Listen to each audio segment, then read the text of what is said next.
Hi guys, this is SDJRSNF88 speaking with a video on how to build a festive model railway inside one of these, a wrapping paper storage box.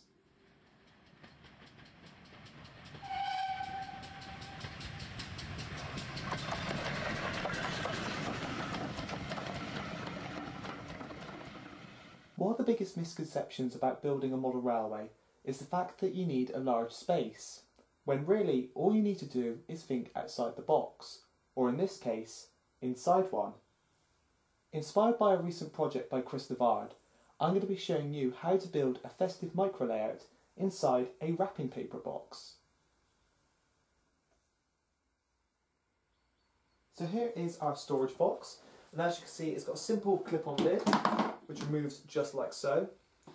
Now the internal dimensions of this box are 750mm by 210, and as you can already see we have a pre-built baseboard in here. Now this is something we've put together from a leftover bit of plywood which we simply cut to size, and we pinned and glued these two blocks of wood on the bottom. Now the reason for this is to, one, raise the baseboard from the deck of the box. This makes it easier to get in and out, but also as well it allows for a bit of a room underneath to put electronics and any wiring for the track if need be. Now what we've also gone and done is we've cut the baseboard slightly shorter than the actual internal length of the box. So as mentioned, the internal length is 750mm and this baseboard is 730mm. This gives 10mm at each end just to pop your fingers in, so it can be easily lifted in and out once complete.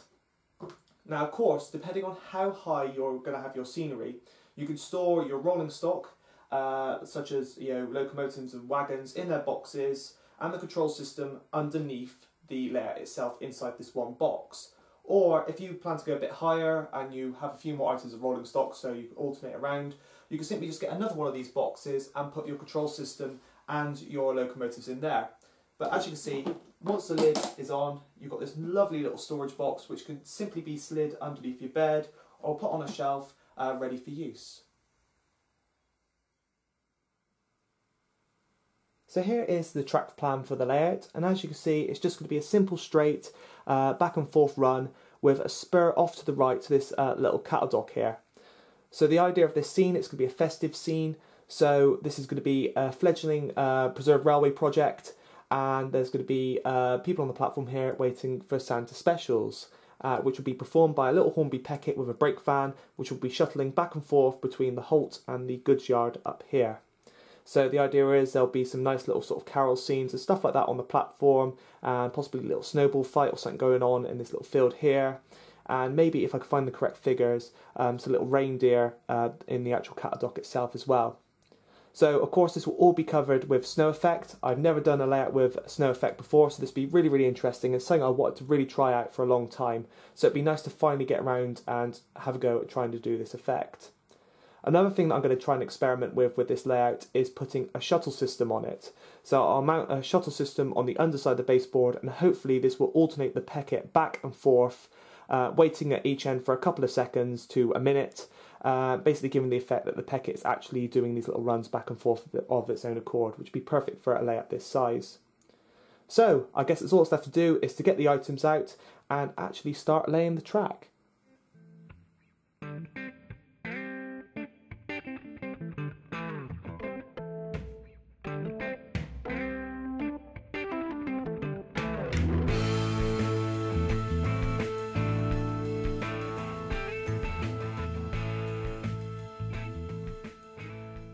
Right, so as you can see the track has now been laid and tested, and it's now time to move on to the ballasting. So for the ballast I'm going to be using this. Now this is a fine grade buff ballast, and it is here with some powdered PVA. Now this stuff is great. I use this on the Great Model Railway Challenge, and basically what you do is you mix this powder in with your ballast dry, and then you sprinkle it onto the track much like you do when you do normal ballasting, and then you simply give it a mist of water and it bonds everything together and provides this really great tough finish, and I'm really pleased with this product. So I'm going to be using this again, and then once it is all in place along with the rest of the scenery, I'll then go over with the dusting of snow, and hopefully it'll blend everything in nicely into this lovely winter wonderland scene.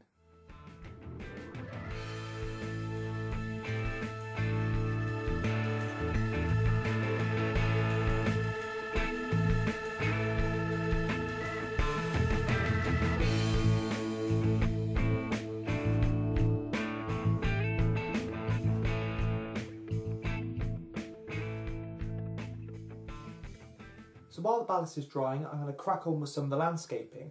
Now this is a leftover bit of polystyrene for some packaging that I picked up. And as you can see, it's just about the right width for a platform edge. So the idea is to cut a rectangle off of this end, which will be used for the platform for the halt. And then the rest of this sheet, or part of this sheet, will create the raised field that will go here and the cattle dock. So without further ado, I'm going to go get a knife and start cutting this down to size.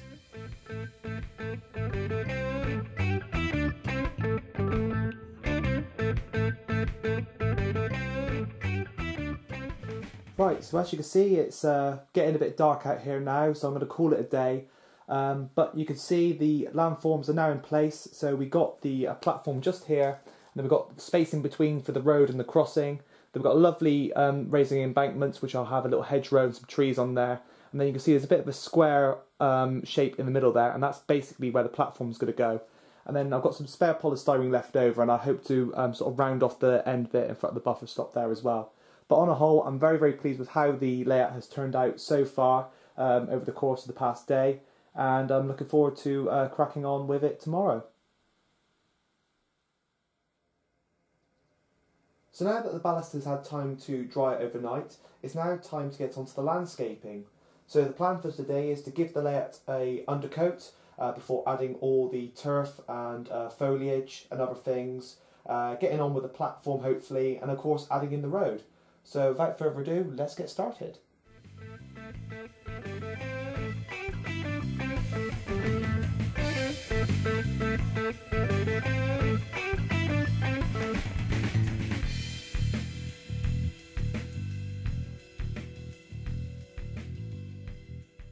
So before I get around to adding the scatter, I thought it would be a good idea to make a start on the halt and platform.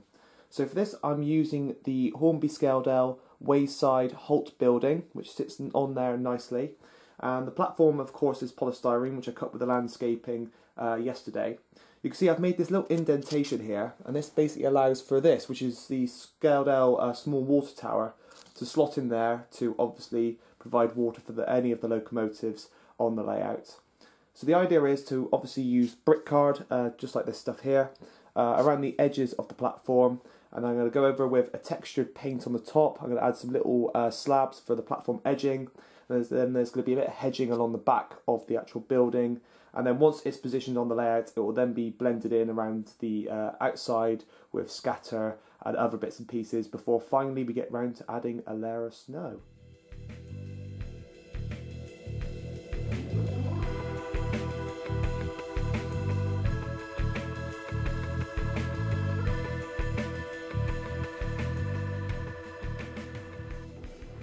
Right, so we're starting to lose the light today, so the idea now is probably to round everything up, because the next stage is of course putting the scatter on, and in doing so I would ideally like to put the snow straight on top while the glue is still wet underneath. But anyway, I've managed to get a lot done today, and as you can see the platform is now in place. We've got the brick working on the front there, we've got the platform edge, I've even got round to adding the fencing and the hedging behind the platform hut there.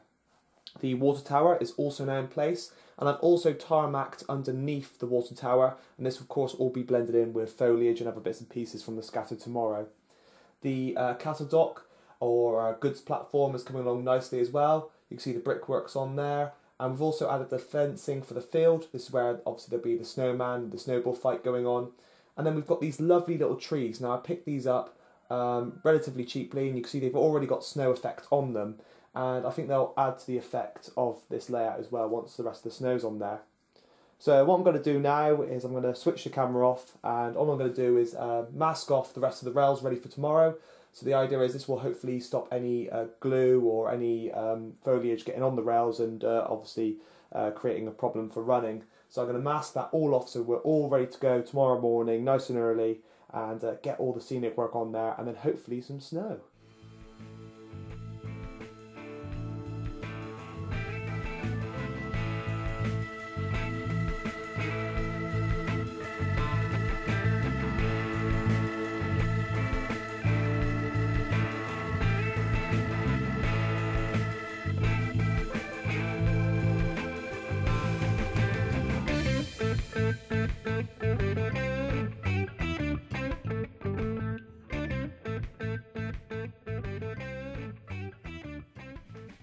So with all the scatter, hedging, buildings and little details such as the mailboxes and the leftover sleepers in the goods yard now in position, the layout pretty much looks complete.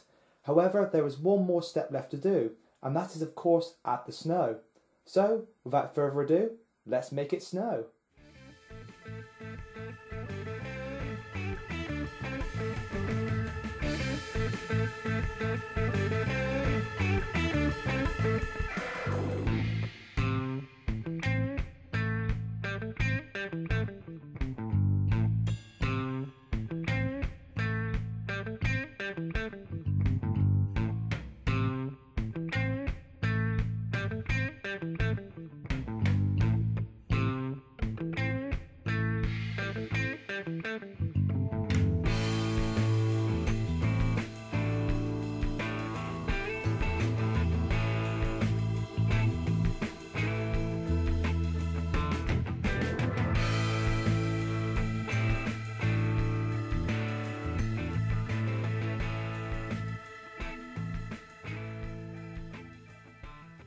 There we have it, the snow effect is now in place.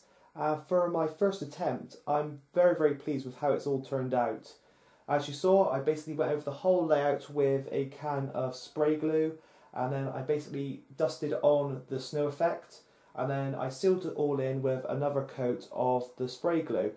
So what I'm going to do now is basically just leave this overnight to let it all dry and let the glue work its magic and hopefully keep all the effect down in place. And then what I'm going to do is I'm going to give the track a good clean with a track rubber, make sure all the connections like between the points and stuff are all clean and ready for action, and then hopefully we'll have some trains running.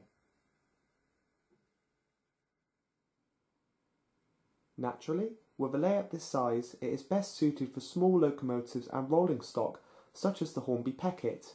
And as you can see here, we got one paired up with one of the new releases, which is the BR Eastern Region Toad. And the two make a lovely little combo, perfect for a little shot or run back and forth on this layout. So without further ado, let's get her on her inaugural run.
So there you have it, my festive video on how to build a micro layout inside a wrapping paper box, and I hope you enjoyed this video as much as I have in producing it. And of course, I hope it's inspired you to have a go at building your own micro layouts in the not too distant future. I guess that's all that's left for me to say, as this has been SDJRSNF88 speaking, and Merry Christmas from myself and all the team at Hornby. Merry Christmas!